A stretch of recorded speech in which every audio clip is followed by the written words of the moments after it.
Baru setelah Qin Yichen II mendarat, sebuah suara datang dari kerumunan. Yang mulia, ini, apakah itu Qin Yichen yang Anda katakan?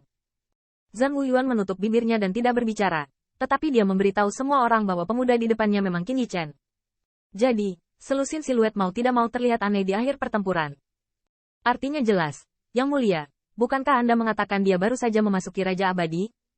Yedi, kapan kamu baru saja menjadi salah satu puncak lapisan surgawi saat pertama kali bergabung dengan Raja Abadi? Menindas kami selama ribuan tahun tanpa mengetahui kultivasi saat ini. Zhang Wuyuan juga merasakan untuk pertama kalinya dalam hidupnya bahwa prestisenya sangat terpukul. Kaisar benar-benar tidak berbohong. Dan akhir-akhir ini dia tidak repot-repot menunjuk Qin Yichen. Poin kuncinya adalah bahwa anak ini mendapat peringkat di Immortal Monarch. Luli, Lei Lao, kamu telah melihatnya. Belum lagi fakta bahwa tidak ada seorang pun di kuil Wushuang. Bahkan Wu Zanyuan terkejut. Sudah berapa lama Qin Yichen mundur dan telah mencapai satu puncak lapisan surgawi? Ketika saya pertama kali melihat Qin Yichen, Zhang Wuyuan sama khawatirnya dengan Zhang Jinrong sebelumnya. Tetapi penglihatannya jauh melebihi Zhang Jinrong. Dengan hanya satu pandangan, kekhawatiran itu hilang. Itu digantikan oleh keheranan yang dalam, dan bahkan semangat yang tak terlihat melintas di mata Zhang Wuyuan. Sepertinya tebakannya benar. Warisan Qin Yichen memang sangat dalam. Udara hening untuk beberapa saat, yang membuat Qin Yichen sedikit malu. Berbeda dari kata sambutan yang saya harapkan. Temui Yang Mulia, bertemu senior. Dengan suara lemah Qin Yichen terdengar. Kembali ke akal sehatnya. Bernapas dalam-dalam. Perlahan berkata. Semuanya. Ini adalah Qin Yichen yang baru saja disebutkan oleh Kaisar. Yichen, hari-hari ini, kamu masih merupakan kenaikan yang luar biasa. Qin Yichen tertawa. Memberi hormat kepada semua orang di kuil Wushuang. Jelas bahwa sudut mulut yang berkedut di kerumunan hanyalah Raja Abadi Qin Yichen. Zhang Wuyuan telah menemukan janggutnya, dan kemudian menunjuk ke Lei Gongming. Ini adalah Lei Gongming yang lama. Kamu telah melihat Yichen.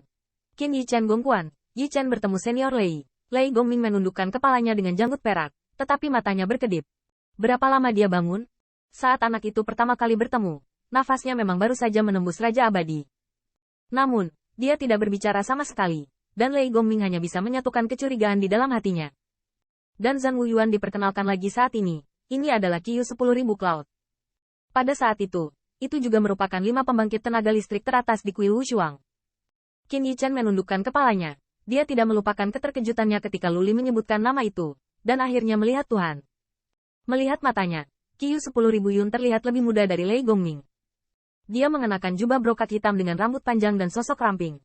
Ketika Qin Yichen menyentuh mata Qiu 10.000, dia tidak bisa menahan diri untuk tidak gemetar. Dia hanya merasa seperti berada di jurang tak berujung, dan pria galak yang tak terhitung jumlahnya menatapnya. Penantian ini membuatnya hampir tercekik. Untungnya, hanya saling memandang sejenak, Qiu 10.000 Yun mengangguk ringan, dan bahkan tersenyum ke arah Qin Yichen. Meski mengungkapkan keramahan, Qin Yichen masih terkejut. Dia ingin mengatakan bahwa akan sulit bagi orang biasa untuk berintegrasi dengan orang-orang di kuil Wushuang. Pembangkit tenaga listrik yang dapat bersaing dengan Lei Gongming dapat dibayangkan. Tetapi yang tidak diketahui Qin Yichen adalah bahwa nama sengit Qiu 10.000 Yun di komunitas jauh lebih baik daripada Lei Gongming. Bahkan dapat dikatakan bahwa Qiu 10.000 Cloud dapat dianggap sebagai keberadaan banyak pembangkit tenaga listrik di dunia. Ini Luli, kamu telah melihat Yichen, dan Lin Suang. Ini adalah Ryu Sang Hiyuk. Ini Zhou Ember, sebuah nama yang pernah menyukai guntur menusuk telinga. Dan pembangkit tenaga listrik untuk menegur langit dan bumi, Qin Yichen satu demi satu. Beberapa saat kemudian, perkenalan selesai. Meskipun semua orang di lapangan jauh lebih unggul dari Qin Yichen, kecuali Lin Suang, mereka semua ramah, dan ada banyak orang yang pernah mendengar cerita Luli tentang yang pertama.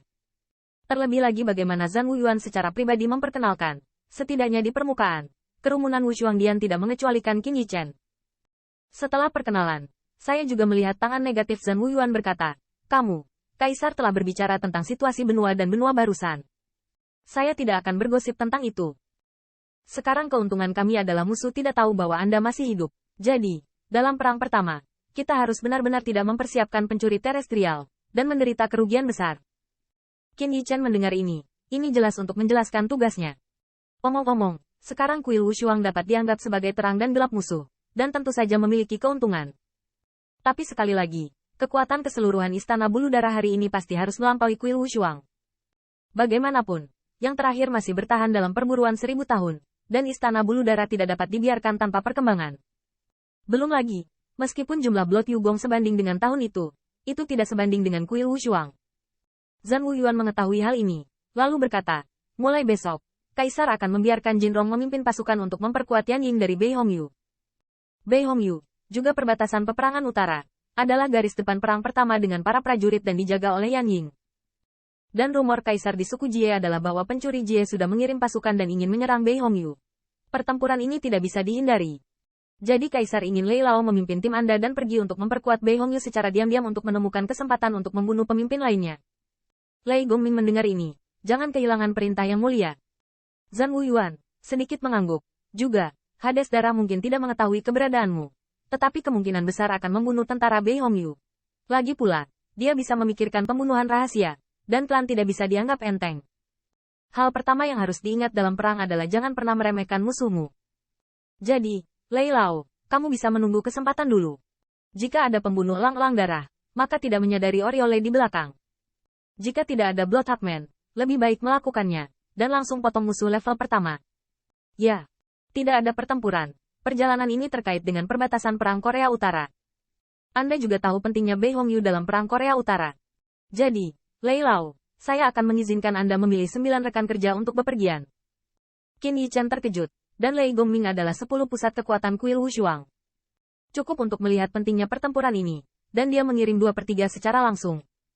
Sebenarnya, ngomong-ngomong yang bisa membuat pembangkit tenaga listrik Heaven Immortal duduk di pinggiran kota, bagaimana mungkin itu bukan medan perang teratas? Tapi dia tidak melihatnya. Awan Qiu 10.000 sedikit mengernyit, suaranya serak dan rendah. Yang mulia, bagaimana dengan saya? Zhan Wuyuan melirik. Jangan khawatir, Kaisar belum selesai. 10.000 awan. 4 orang tersisa. Kaisar akan mengirimmu diam-diam ke Perang Selatan. Dan yang harus kamu lakukan adalah bekerja sama dengan Perang Selatan Kai. Serangan diam-diam ke Kaizu. Pada titik ini, banyak pembangkit tenaga listrik di kuil Wushuang terkejut. Perang sipil. Apakah mereka akan berperang melawan suku Jie? Dengan kata lain, 1000 kaisar dan yang mulia bersatu. Ini sangat bagus lebih awal. Jika 1000 kaisar memiliki keberanian seperti itu, yang muncul sebagai pemenang belum tentu.